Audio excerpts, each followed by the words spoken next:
Ini adalah IHSG dan 3 saham edisi Agustus minggu keempat. Stay tune.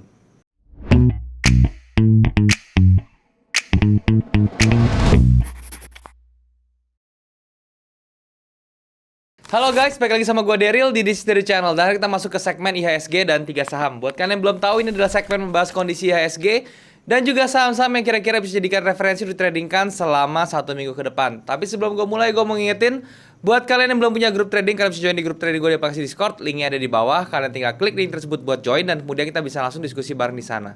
Dan gue gak pernah punya grup lain selain di Discord. Jadi kalau misalnya ada mengatasnamakan gue di platform lain seperti Telegram, Instagram, dan juga Facebook, terutama untuk mereka yang menawarkan investasi dalam bentuk apapun, ya seperti titip dana, ya itu harap hati-hati. Karena gue sendiri tidak pernah punya penitipan dana dalam bentuk apapun. Jadi kalau misalnya mereka suruh transfer, jangan transfer, itu adalah penipuan teman-teman. Nah, sekarang kita akan bahas kondisi IHSG yang seperti kalian tahu di IHSG itu di hari Jumat kemarin ditutup di level 6030-an teman-teman ya. Dan ini memang di minggu kemarin tuh IHSG sedikit koreksi, tetapi koreksinya itu sekarang sudah mencapai support minornya yang mana itu merupakan area Quasimodo teman-teman ya. Dan itu di hari Jumat kemarin dia ada rebound kecil ya, close-nya jadi candle itu rebound kecil dan ini bisa menjadi pertanda untuk reversal ya teman-teman di tren minornya. Ya, jadi kita berharap tetap tujuannya masih bisa bullish teman-teman ya. Jadi untuk lebih jelasnya seperti apa, saham-saham apa saja juga yang bisa dijadikan referensi dan juga saham-saham yang kalian request, seperti biasa gue akan jelaskan di monitor supaya bisa lebih jelas dan lebih berinteraksi dengan chart. So tanpa berlama-lama lagi, sekarang langsung kita ke monitor teman-teman. Oke teman-teman, sekarang kita sudah ada di monitor dan seperti biasa teman-teman yang kalian lihat di depan ini adalah charting tools yang biasa gue gunakan, yaitu adalah TradingView teman-teman ya. TradingView ini merupakan charting tools yang gue gunakan untuk menganalisa secara teknikal baik itu di saham maupun juga di cryptocurrency spot teman-teman ya. Jadi buat kalian yang belum punya charting tools, kalian bisa pakai nih, coba si TradingView ini. Dia bagus banget menurut gue karena toolsnya lengkap. Di sebelah kiri kalian bisa lihat drawing toolsnya lengkap sekali. Ini ada trend dari trend line, dari line-nya juga sangat lengkap. Dari tools dari measurementnya juga sangat lengkap. Dari Fibonacci sampai ke Gann juga dia lengkap sekali. Shape-nya juga lengkap banget, bagus ya. Kemudian juga ada harmonic pattern-nya juga, ada elite wave-nya juga luar biasa sekali. Dan juga kalau misalnya kalian merasa indikatornya kurang, kalian bisa coba yang pro-nya, yaitu cuma sebulan $15 doang, worth it sekali. Kalian tinggal klik link di bawah, terus kemudian kalian tinggal daftar aja yang pro-nya teman-teman ya. Dan kalian bisa menikmati fitur seperti filtering saham dan juga kalian bisa pakai indikator lebih banyak teman-teman ya, seperti itu. Daftar aja langsung kalau misalnya kalian mau coba dulu ya, itu bisa kok, kalian daftar gratis ya, dan kalian langsung bisa pakai di tradingview.com ya teman-teman ya, terus kalian tinggal daftar. Oke. Di depan kalian ini adalah indeks kita IHSG teman-teman ya, composite ya, indeks IHSG ya. Kemarin di hari Jumat dia tutup di level 6030 ya, dan ini kalau misalnya kalian perhatikan teman-teman ya, di level ini dia kenapa dia bisa reject lagi ke atas, bisa close di atas 6030, karena dia sudah kena di area minor supportnya teman-teman. Minor supportnya di level sekitar 5.950-an ya, itu minor supportnya. Dia kena level tersebut, kemudian dia rebound dan dia close di atas level 6.000-an, 6.030. Dan kalau lihat dari patternnya teman-teman ya, ini dia ada head and shoulder memang teman-teman di sini kalau misalnya kita perhatikan. Nah, ini kalau misalnya kita lihat 1:1-nya, dia mungkin bisa jatuhnya sampai ke level 5.800 seperti itu ya. Jadi selama dia masih belum bisa bertahan teman-teman di atas neckline-nya, jadi ini saya gambarin neckline-nya lagi untuk di sini. Di sebelah sini teman-teman, ini neckline-nya ya. Jadi tugasnya IHSG nanti di hari Senin dia harus bisa up lagi di atas 6.000, sekitar 6.070 teman-teman ya. Bisa bertahan dan close di atas 6.070 supaya head and shoulder-nya gagal dan dia bisa kembali merangkak ke atas. Tapi kalau misalnya nanti hari Senin dia tidak bisa bertahan di atas level tersebut, ya kemungkinan dia terkoreksi bisa sampai ke targetnya di 5.870 teman-teman. Dan itu pun masih di dalam bullish channelnya. Ini bullish channelnya kalau misalnya kalian bisa lihat yang besar ini teman-teman ya. Ini dia masih dalam bullish channel. Jadi kalau dia masih koreksi ke situ dan dia masih mau up lagi, ya masih sah saja. Cuman waktunya jadi lebih lama teman-teman. Kalau misalnya dia bisa langsung up ke atas, ini dalam waktu dekat dia mungkin bisa kejar ke level 6.400 yang kemarin kita sudah bahas dari kemarin gitu ya.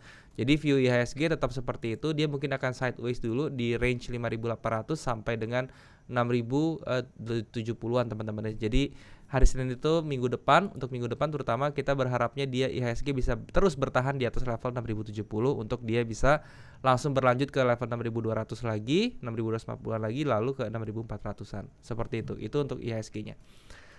Sebelum saya bahas saham-saham yang bisa direkomendasikan, saya akan bahas saham-saham yang kemarin saya bilang dulu ya. Ada BCA ya, kemarin cuma satu saham teman-teman, ada BCA, dan kita masih posisinya teman-teman ya, kemarin itu kita 1, 2, 3. Oke, kita order buy di sini 1, 2, 3, 4, 5 ya, di sini teman-teman ya. Nah ya, itu posisinya kita masih floating profit teman-teman ya, floating profit sekarang di 2,8%, dan target kita memang kemarin kan di level di targetnya di high-nya sini teman-teman ya, di level 35 ribuan ya, yaitu risk ratio 1/2,5.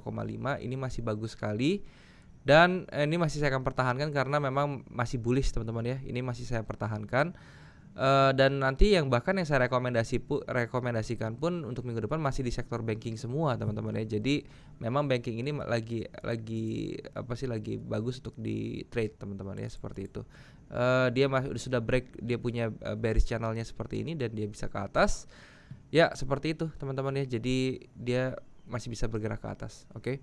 Untuk BCA seperti itu. Dan sekarang saham-saham yang bisa direkomendasikan, yang pertama itu ada kalau nggak salah tadi BABP teman-teman ya.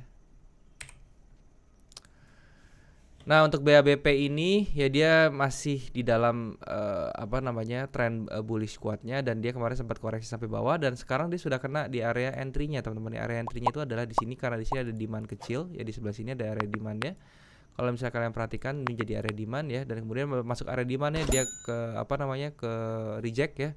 Yang tadinya dia ketariknya tuh lumayan loh ya, ketariknya itu dia lumayan sekitar berapa nih kalau misalnya kita ukur ya. Ini dia tadi sekitar ketariknya itu sekitar 5%-an teman-teman ya, sekitar ya, dia sempat ARB tadi, hampir ARB ya, dan kemudian dia tutup close di 8+8%, jadi ini luar biasa sekali. Nanti di hari Senin itu kita berharap dia akan melanjutkan kenaikan sampai minimal ke high-nya ya. Jadi kalau misalnya kalian mau entry di BABP, kalian bisa entry di harga open, close-nya di bawah candle ini ya, dan kemudian untuk TP-nya kalian bisa di high-nya lagi ya, sekitar seperti itu.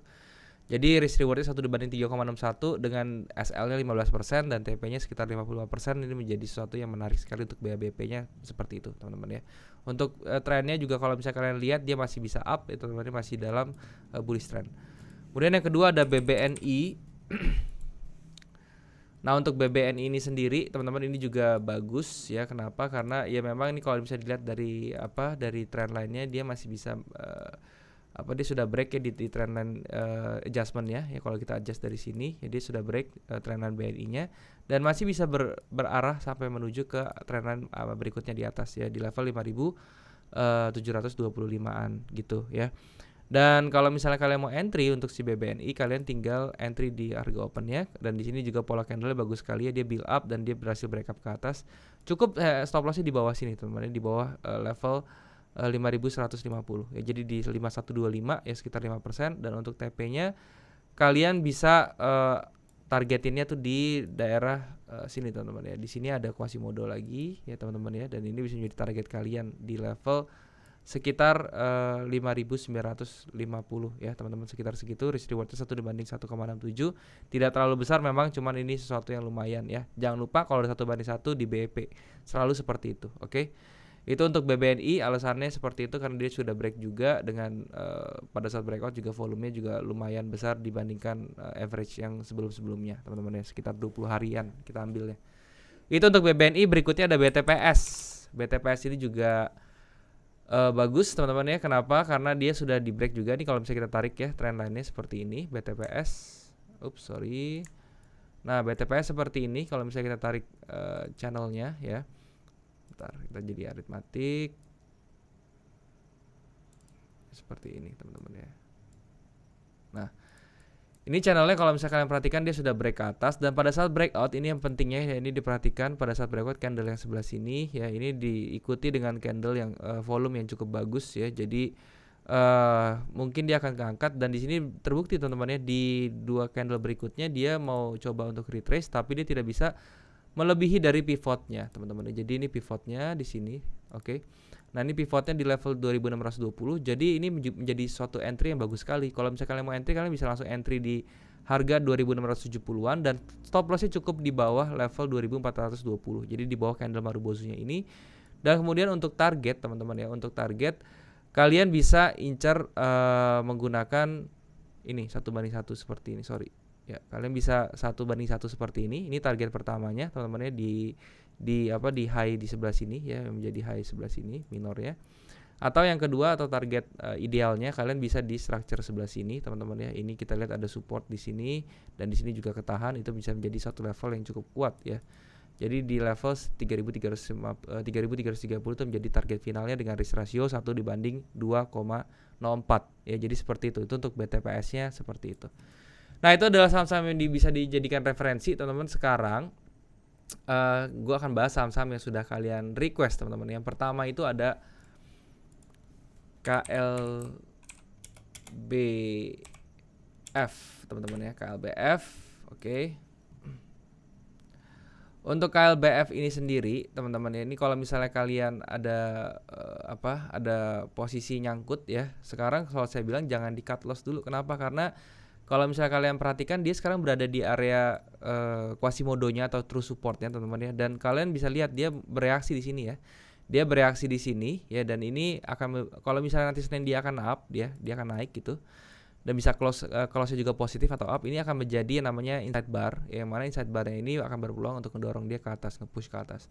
Tapi memang dia belum keluar dari jalur bearish-nya, itu yang disayangkan. Jadi kalau misalnya kalian perhatikan dari KLBF ini, tunggu sampai dia bisa break moving average-nya dulu, dan dia bisa shifting menjadi transisi menjadi sideways atau langsung ke bullish gitu ya. Itu menjadi suatu hal yang bagus. Tapi kalau sekarang jangan di cut loss dulu, karena sayang dia sudah ada di daerah supportnya gitu ya, dan bisa jadi dia akan mantul ke atas gitu loh. Dan untuk stop loss-nya gimana terusnya? Kalian bisa taruh di bawah dia teman-teman. Jadi bisa di level 1200 ya. 1200 di level 1200 sampai 1210 lah, itu bisa menjadi area stop loss kalian ya. Saya saranin sih di area 1200-an ya. Itu menjadi area stop loss yang paling ideal menurut saya. Itu untuk KLBF seperti itu. Berikutnya DMMX. Nah, DMMX ini memang dia masih rally teman-teman ya. Kalian bisa ambil entry juga di sini teman-teman ya. Kalau misalnya kalian mau entry DMMX, kalian bisa ambil entry sekarang, cuman stop lossnya harus ketat. Kenapa? Karena ini sudah di daerah TP, daerah take profitnya orang gitu ya. Jadi kalau misalnya kalian mau entry di harga sekarang, memang sekarang ini harganya bagus sekali. Dia membentuk swing seperti ini dan ditutup dengan candle bullish yang sangat kuat seperti ini. Kita berharap dia break aja ya. Dan breaknya itu harusnya dengan Marubozu ya. Nah, kalian tinggal taruh aja di bawah candle doji-nya ini teman-teman. Doji ini kalian taruh bawah sekitar 11%, cukup gede ya teman-teman. Kalau misalnya kalian mau SL di situ, dan targetnya tuh 4.000 teman-teman ya. Targetnya tuh 4.000 untuk si DMMX ya. Itu 1:1,7 ya teman-teman. Jadi kalau misalnya kalian mau trading si DMMX seperti itu. Tapi kalau dari price-nya, dia ini sebenarnya sudah ketinggian ya, dan juga dia akan, harusnya yang sehat dulu, dia tuh akan koreksi dulu baru dia bisa up lagi seperti itu. Dan sekarang ini sudah menjadi area-area TP-nya ditandain dengan banyak adanya munculnya sudah mulai candle rejection atasnya seperti itu. Gitu ya, itu untuk DMMX. Berikutnya itu ada MTK. MTK ini sendiri juga lagi sudah terkoreksi cukup dalam ya, dan dia sudah break dia punya structure-nya, dan tetapi kabar baiknya pada saat break dia malah bisa di false break ke atas dan dia ditutup 8% ya. Nanti hari Senin itu saya akan berespektasi akan melihat dia akan naik lagi teman-teman. Sampai mana? Minimal tuh sampai yang saya merahin ini, karena di sini ada area supply-nya. Jadi targetnya itu bisa sampai ke sebelah sini dengan rewards-nya, price-nya itu sekitar 14%-an lagi ya. Dan kalau misalnya kalian mau entry, TP-nya SL itu kan sekitar 10%. Jadi ini 1 dibanding 1,35 ya. Risk reward-nya tidak terlalu menarik teman-teman, tapi ini bisa dijadikan pertimbangan juga buat kalian kalau misalnya kalian mau trading di MTK. Ini sebenarnya masih bearish ya teman-teman. Jadi tapi ini untuk scalper aja sih. Kalau misalnya kalian mau scalping di area ini itu bisa ya. Tapi kalau untuk ditahan saya tidak menyarankan. Kenapa? Karena ini sebenarnya trennya masih bearish, double top masih ada, neckline sudah di break. Dia kenaik itu hanya kemungkinan untuk koreksi saja dulu gitu. Jadi MTK bisa nanti tunggu konfirmasi berikutnya lagi. Kalau misalnya dia nanti si double topnya gagal, dia bisa langsung bikin sideways dan dia bisa ke atas lagi, itu malah bagus. Itu untuk MTK-nya. Nextnya ada Kimia Farma. Untuk Kimia Farma sendiri belum ada tanda-tanda yang bagus teman-teman ya untuk di entry. Kenapa? Karena dia masih bearish-nya kuat sekali. Walaupun dia sekarang sudah ada di support ya. Jadi kalau misalnya kalian mau spekulasi, ini adalah saat yang tepat sebenarnya. Ini range untuk spekulasinya itu sampai sini. Jadi selama dia di daerah 2080 sampai 2300 itu kalian bisa ambil entry buy untuk spekulasi. Semakin dekat dengan 2080 semakin bagus karena kalian punya stop loss akan semakin kecil. Itu untuk KF seperti itu. Kemudian berikutnya ada Unilever teman-teman. Nah untuk Unilever juga masih belum ada tanda-tanda yang bagus, masih terus merosot teman-teman yang 4 ribuan ya. Kalau misalnya kita lihat itu sudah dekat dengan structure-nya di level 3790 ya. Jadi itu adalah level yang kita ekspektasikan untuk Unilever segera untuk reverse ya. Jadi once dia kena 3800-an ya itu baru kita bisa ambil kesempatan untuk buy ya. Saya sendiri mungkin akan mulai ngumpulin si Unilever di level 3800-an itu teman-teman. Oke. Berikutnya ada MNCN. Untuk MNCN sendiri ini juga masih di dalam bearish ya, dan sekarang dia lagi bikin konsolidasi yang mana konsolidasinya ini tendensinya masih juga didominasi oleh bearish ya dari candlenya, dari story price-nya juga seperti itu. Jadi ini belum ada momentum yang cukup bagus teman-teman ya. Masih bisa kita tunggu di level 775-an untuk MNCN, baru kita bisa lihat apa yang terjadi di situ. Nextnya ada gudang garam. Nah untuk gudang garam juga dia sudah di break teman-temannya, sudah di break dan dia sekarang sudah menyentuh di support terbawahnya di level 30 ribuan ya, 30.650. Ini kalau misalnya kalian nanti hari Senin melihat dia bisa close di atas 30.650 ya, jadi itu kan false break tuh. Nah kalau false break seperti itu kalian bisa entry tuh, bisa dijadikan entry dengan stop lossnya cukup di bawahnya candle kecilnya ini.